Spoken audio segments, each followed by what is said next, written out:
സാമ്പാർ ഒഴിക്കാൻ ഒരു കുഴി അങ്ങോട്ട് കുത്തിക്കൂടെ? ഞാൻ കുത്തി തരണ. എടാ ചിറ്റപ്പാ, കുട്ടികൾക്ക് ഉളമ്പോ നോക്കിയോളം പടാ. അതെങ്ങനെയാ? രാജശേഖരൻ കുട്ടി വന്നാ പിന്നെ ദാഹം തീർത്ത് ചിറ്റപ്പനങ്ങ് വല്യപ്പനാകും. ഞാൻ നന്നായിട്ട് കഴിക്കും, ഇപ്പൊ കഴിച്ചിട്ടുണ്ട്. ഇനി കൂടി പോയാ ദേ ഇതുപോലെ ഒന്ന് വിയർക്കും. പക്ഷെ വേറെ ചില ആളുകൾ അങ്ങനെയല്ല. കുടിച്ച് ലക്കില്ലാണ്ട് ബാത്റൂമാണെന്ന് വിചാരിച്ച് അടുക്കളയിൽ പോയി മൂത്രമൊഴിക്കുക. ഞാൻ പ്രത്യേകിച്ച് ആരും ഉദ്ദേശിച്ച് പറഞ്ഞതല്ല, ഒരു പൊതു സ്വഭാവം പറഞ്ഞതേ ഉള്ളൂ. താൻ ഈ പൊതു സ്വഭാവം നിർത്താമോ? ഇപ്പൊ നിങ്ങൾക്ക് ആളെ മനസ്സിലായല്ലോ. ഇയാളെന്നെ അതൊക്കെ പോട്ടെ, രണ്ടുപേരോടായിട്ട് തന്നെ ചോദിക്കുക. ഇങ്ങനെ പിറന്നാൾ സദ്യ കൊണ്ട് നടന്നാ മതിയോ? എന്നാ ഇനി ഒരു കല്യാണ സദ്യ ഉണ്ടാൻ പറ്റുക? സണ്ണി, അവനോട് ആ കാര്യം പറയുന്നത് ദേഷ്യ. അതുകൊണ്ട് നീയെങ്കിലും സമയം കളയാണ്ട് പെണ്ണ് കെട്ടാൻ നോക്ക്. കൂടി പോയാൽ ഒരു പിറന്നാൾ സദ്യക്ക് കൂടിയേ ഞാൻ ഉണ്ടാവുള്ളൂ. അതിനു മുമ്പെങ്കിലും ആ ആഗ്രഹം ഒന്ന് സാധിപ്പിച്ചു തന്നാ നന്നായിരുന്നു. ഗുരുവായൂരപ്പാ. ഇപ്രാവശ്യത്തെ വരവിന് ചില തീരുമാനങ്ങളൊക്കെ എടുത്തിട്ടുണ്ട്. അമ്മയോട് എല്ലാം വിശദമായിട്ട് പറയാം. കാശും സൗകര്യവും ഒക്കെ അല്പം കുറഞ്ഞാലും തിരക്കില്ല. നല്ല അന്തസ്വാഭിജാത്തിയുള്ള കുടുംബത്തിൽ പറഞ്ഞോളായിരിക്കണം. അത്രേ ഉള്ളൂ. ഒരു കാര്യം സമ്മതിച്ചേ പറ്റൂ.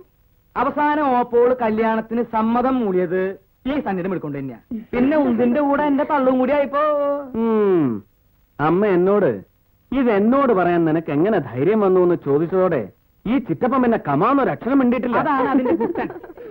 ഞാനൊരു അക്ഷരം പറയാതെ ഗൗരവമായിട്ട് അങ്ങനെ നിന്ന ഓപ്പോൾക്ക് അറിയാം സംഗതി കുഴപ്പാണെന്ന്. അതുകൊണ്ട് എന്നെ ഓപ്പോൾ പെട്ടെന്ന് സംഭവിച്ചത്.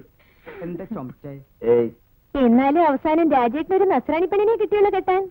ഇനി സണ്ണിച്ചായനും അവിടെ സുന്ദരിയായ വല്ല നേഴ്സിനെയും കണ്ടുവച്ചിട്ടുണ്ടോ ആവോ? ഉള്ളത് പറഞ്ഞാ എനിക്കിപ്പോ സണ്ണിമോന്റെ കാര്യത്തിലാ പേടി. രാജശേഖരൻകുട്ടിക്ക് എന്തോ ആവാം. അപ്പനപ്പന്മാരെ സമ്പാദിച്ചിട്ടുണ്ടല്ലോ. ഇവിടെ അച്ചായും മരിച്ചതി പിന്നെ ഇവനെ മാത്രം കണ്ടുകൊണ്ടാ ഞാനും ഈ പെമ്പിള്ളേരും ജീവിക്കുന്നത്. അതുകൊണ്ടൊന്നും അമ്മച്ചി പേടിക്കണ്ട. നല്ല ആലോചന വന്നെങ്കിലേ തന്നെ കിട്ടും.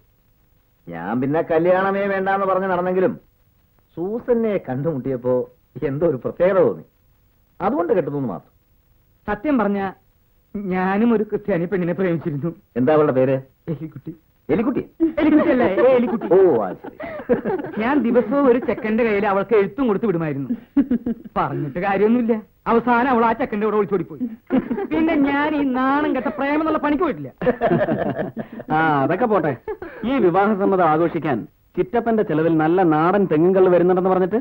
ചിറ്റപ്പന്റെ ചെലവിലല്ല, ചിറ്റപ്പന്റെ വകയായി രാജശേഖരൻകുട്ടിയുടെ ചെലവിൽ അതിന് ഏർപ്പാട് ചെയ്തിട്ടുണ്ട്. അത് പിന്നീട് വരും. അതുകൊണ്ട് താറാവ്, കോഴിയിറച്ചി, കാളയിറച്ചി മുതലായ കള്ളിന്റെ കൂട്ടുകാരെ പ്രത്യേകം ഞാൻ ഈ വേദിയിലേക്ക് ക്ഷണിച്ചുകൊള്ളുന്നു. അമ്മച്ചിയും പിള്ളേരും അവരെ വേഗം ഇങ്ങോട്ട് ആനയിക്കാൻ ഞാൻ താല്പര്യപ്പെടുന്നു. നമസ്കാരം. എങ്ങനെയുണ്ട്?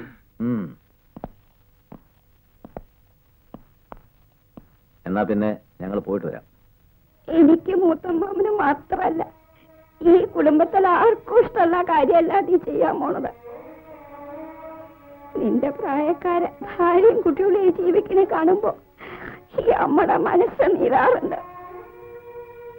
ഇപ്പോഴെങ്കിലും ഇങ്ങനെ ഒരു തോന്നലുണ്ടായല്ലോ എന്നൊരൊറ്റ ആശ്വാസം എനിക്കുള്ളൂ. ഇതുകൊണ്ടുണ്ടാവാൻ പോകുന്ന ഭവിഷ്യത്തുകളൊന്നും പറഞ്ഞു തരേണ്ട കാര്യമില്ല. അതൊക്കെ മനസ്സിലാക്കാനുള്ള ബുദ്ധിയും പ്രായവും നിനക്കുണ്ട്. നന്നായി വരട്ടെ.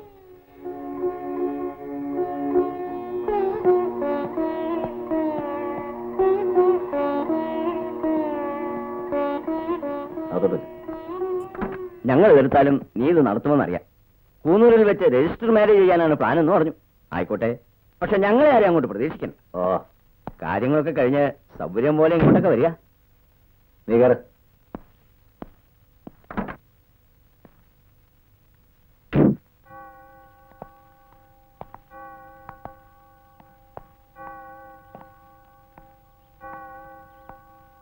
സണ്ണി എല്ലാം പറഞ്ഞു കാണുമെന്നറിയാം.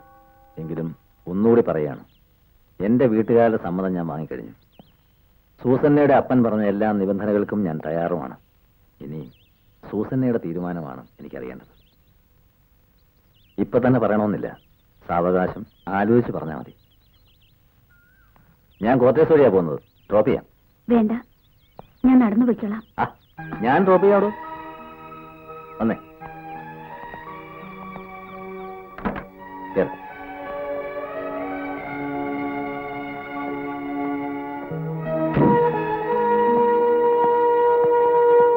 കഴിഞ്ഞ തറവാട്ടിൽ ചെന്ന് ഒരാഴ്ച താമസിക്കുമ്പോ എല്ലാം ശരിയാവും. സൂസനെ ആർക്കാ ഇഷ്ടപ്പെടാതിരിക്കുക? രാജേട്ടൻ നോക്കൂ, അവസാനം സൂസനെ ആയിരിക്കും അമ്മയുടെ പെറ്റ്. Condolence major. സാധാരണ ചായ കുടിക്കണമെങ്കിൽ ചായപ്പൊടി വാങ്ങിക്കാൻ പതിവ്. ഇതിപ്പോ അതിനു പകരം ചായ കടയോടങ്ങ് വാങ്ങിക്കാൻ പോകണമെന്ന് പറഞ്ഞു. മനസ്സിലായില്ല. പോട്ടെ രാജേട്ടാ, വിവരക്കേട് കേസാ, വിട്ടേക്ക്. ഡോക്ടർക്ക് വിവരമുണ്ടെന്ന് ഇപ്പൊ മനസ്സിലായി. അറിഞ്ഞുകൊണ്ട് എക്സ്പയറി ഡേറ്റ് കഴിഞ്ഞ് മരുന്ന് ഗുരുവിന് എന്നെ പ്രിസ്ക്രൈബ് ചെയ്ത് കൊടുത്തു. മിടുക്കൻ. What you mean? ഒരുപാട് ബാരക്കുകൾ കറങ്ങിയടിച്ചു വന്ന പഴഞ്ചരക്കിനെ തന്നെ തലയിൽ വച്ചു കൊടുക്കാൻ ധൈര്യമുണ്ടായെന്ന് പറയായിരുന്നു.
മതി മതി.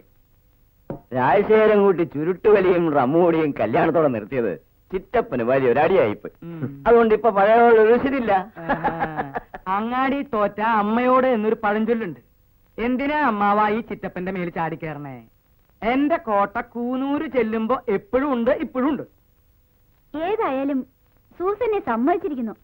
രാജശേഖരൻ കുട്ടിയെ കൊണ്ട് എല്ലാം നിർത്തിച്ചല്ലോ. അതല്ലേലും നസ്രാണി പെമ്പിള്ളേർക്ക് ഭർത്താക്കന്മാരെ ചൊൽപ്പടിക്ക് നിർത്താൻ ഒരു പ്രത്യേക കഴിവ് തന്നെയാ. അയ്യോ, പ്രത്യേക കഴിവുകളൊന്നും ഇല്ലാത്ത പാവങ്ങള്. ഭർത്താക്കന്മാർക്ക് ഇത്തിരി മൂത്രം ഒഴിക്കണമെങ്കിൽ അച്ചിമാരുടെ സമ്മതം വേണം. അല്ല, ഈ തമാശ കേട്ടിട്ട് ആർക്കും ചിരി വരുന്നില്ലേ? വേണ്ട, ഞാൻ തന്നെ ചിരിച്ചോളാം. അല്ല, അറിയാഞ്ഞിട്ട് ചോദിക്കുക. കല്യാണം കഴിഞ്ഞിട്ട് വർഷം ഒന്നായില്ലേ? വിശേഷമൊന്നുമില്ലേ? ഇപ്പോഴത്തെ ചെറുപ്പക്കാർക്ക് ഇതൊക്കെ ഒരു ഫാഷനാ. അത് ചെറുപ്പക്കാർക്കല്ലേ. ഇനി നിങ്ങൾ വെച്ച് താമസിപ്പിച്ച അവസാനം കിട്ടാണ്ടാവും, പറഞ്ഞേക്കാം. കുട്ടികളില്ലാന്ന് വെച്ചിട്ട് അത് വലിയ ദോഷമുള്ള കാര്യമൊന്നുമല്ല. ഇനി ധാരാളം സമയമുണ്ട്. പിന്നെ വേറൊരു കൂട്ടരുണ്ട്, ഉണ്ണ ഉറങ്ങ ഉണ്ണികളെ സൃഷ്ടിക്കുക. അതിലും വലിയ കാര്യമൊന്നുമില്ല. ഞാൻ നിങ്ങളെ ഉദ്ദേശിച്ച് പറഞ്ഞതല്ല, ലോക സ്വഭാവം പറഞ്ഞതേ ഉള്ളൂ. ദേ, ഇതിന് ഇത്തിരി എടുത്തങ്ങൾ ചവച്ചേൻ ആ ദുഷ്ടിന്റെ ഒന്ന് മാറട്ടെ. ഇത്തിരി അമ്മായിക്കും കൊടുക്കുക. ഇത് ചിറ്റപ്പൻ പഴയ ഫോട്ടോയാ.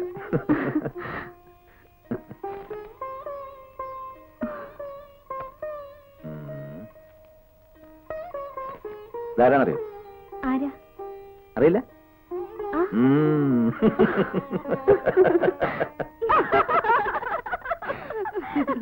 ചേച്ചി കൊള്ളിച്ചെങ്ങ് പറഞ്ഞത് ഏതായാലും നന്നായി. അവളെ കണ്ടാൽ അറിയില്ലേ അവളിനി പ്രസവിക്കില്ലാന്ന്. അതിന് ഗർഭപാത്രം ഉണ്ടായിട്ട് വേണ്ടേ പ്രസവിക്കാൻ. ഇവറ്റോളൊക്കെ പലതും കഴിഞ്ഞ് അതൊക്കെ എടുത്ത് കളഞ്ഞിട്ടല്ലേ കെട്ടുന്നത്. ഏതായാലും നമ്മുടെ രാജശേഖരൻ കുട്ടി അവസാനമായി കണ്ടുപിടിച്ചു കൊണ്ടുവന്നത് അബദ്ധമായി പോയല്ലോ എന്റെ ഈശ്വര. നേഴ്സാണെന്ന് കേട്ടപ്പോഴേ ഞാൻ നിരീക്ഷിച്ചതാ ഇതൊക്കെ ഇങ്ങനെ ഉണ്ടാവുന്ന. സാരമില്ല, ഇതൊന്നും കേട്ടതായിട്ട് ഭാവിക്കണ്ട. ഇതുങ്ങളൊക്കെ ഇങ്ങനെയാ. നമുക്കിനി ഇവിടെ നിൽക്കണ്ട, നാളെ തന്നെ കൂനൂർക്ക് മടങ്ങാം.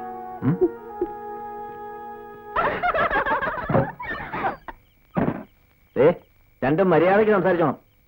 നേരത്തെ ഞാനൊന്നും പറയാതിരുന്നത് പോട്ടേന്ന് കരുതിയ. മൂത്തമ്മായിയുടെ മൂത്തമ്മ അമേരിക്കയിൽ നിന്നൊരു മദാമയല്ലേ കേട്ടിരിക്കണേ? മദാമയൻ നേഴ്സാണെന്നാണല്ലോ കേട്ടത്. ചെറിയമ്മായിയുടെ വീട്ടിലൊരെണ്ണം ഡൈവോഴ്സായി നിൽപ്പില്ലേ? പറയാനാണെങ്കിൽ ഇനിയുണ്ട് ഒരുപാട് കഥകൾ. എന്നെ കൊണ്ട് കൂടുതലൊന്നും പറയിപ്പിക്കണ്ട. ആ,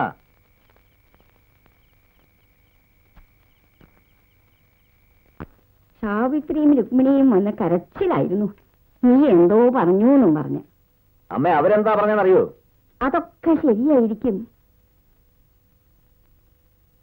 നീ അന്യജാതിയിൽപ്പെട്ട ഒരു പെണ്ണിനെ കല്യാണം കഴിച്ചു കൊണ്ടുവന്നപ്പോ തന്നെ ഈ കുടുംബത്തിന്റെ മാനം പോയി. എല്ലാവരുടെ മുമ്പിലും ഒന്ന് തോറ്റു.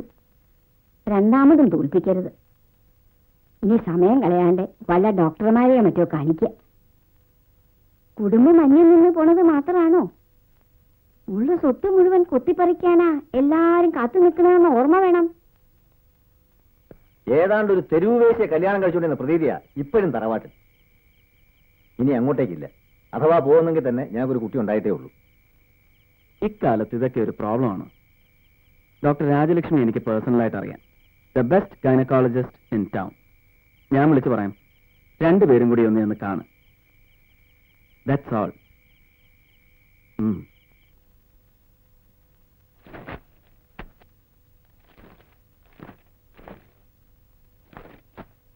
രണ്ടുപേരും നോർമലാണ്. വളരെ റെയർ ആണെങ്കിലും നോർമലായ ദമ്പതിമാരിൽ കുട്ടികൾ ഉണ്ടാവാത്ത ഒരവസ്ഥയുണ്ട്. 10-15 വർഷങ്ങൾ കാത്തിരുന്നിട്ട് കുട്ടികളുണ്ടായി എത്രയോ കേസുകളുണ്ട്. പിന്നെ ഈശ്വരനോട് പ്രാർത്ഥിക്കുക. കുറച്ചുകൂടി നോക്കിയിട്ട് വേണമെങ്കിൽ ആർട്ടിഫിഷ്യൽ ഇൻസെമിനേഷൻ ട്രൈ ചെയ്യാം. പിന്നെ റിപ്പീറ്റഡായി അബോർഷൻസ് നടത്തിയിട്ടുള്ള സ്ത്രീകളിൽ ഇങ്ങനെ ധാരാളം കാണാറുണ്ട്. പക്ഷേ അങ്ങനെ ഒരു ഹിസ്റ്ററി സൂസനിക്കില്ലല്ലോ.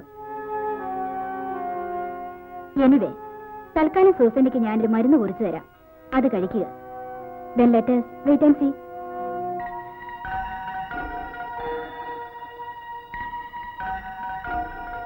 കേട്ടോ മേറെ, ഞാൻ ഉള്ള കാര്യം ഉള്ളതുപോലെ പറയും. എന്റെ മോള് സൂസന്ന കാണാൻ കൊള്ളാവുന്ന ഒരു പെണ്ണായതുകൊണ്ട് അവള് ജോലി ചെയ്തിട്ടുള്ള എല്ലാ ക്യാമ്പുകളിലും ലെഫ്റ്റനന്റ് മുതല് കേണലന്മാര് വരെ ആലോചനയായിട്ട് വന്നിട്ടുണ്ട്. പക്ഷെ ഉള്ള കാര്യം ഉള്ളതുപോലെ പറയുമ്പോ ഈ ആലോചനക്കാരൊന്നും തിരിച്ചു വന്നിട്ടുമില്ല. അതുകൊണ്ട് പറയുന്നതാ.